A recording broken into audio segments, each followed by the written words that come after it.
নবীজির জন্মের সময় শয়তানেরা কেন ভয় পেয়েছিল?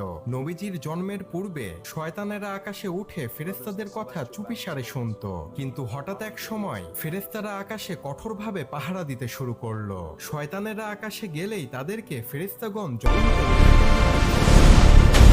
সৃষ্টির পর এমন দৃশ্য তারা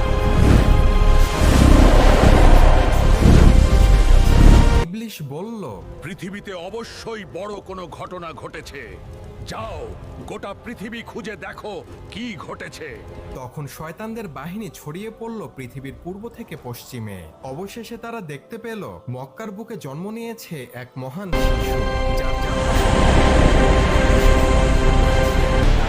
এসে ইবলিশকে জানালো। ইবলিশ বুঝে গেল এটা কোনো সাধারণ শিশু নয়, এ হলেন শেষ নবী মুহাম্মদ সাল্লাল্লাহু আলাইহি ওয়াসাল্লাম। আর যার আগমনের কারণে আকাশে ঘটেছে মহাপরিবর্তন।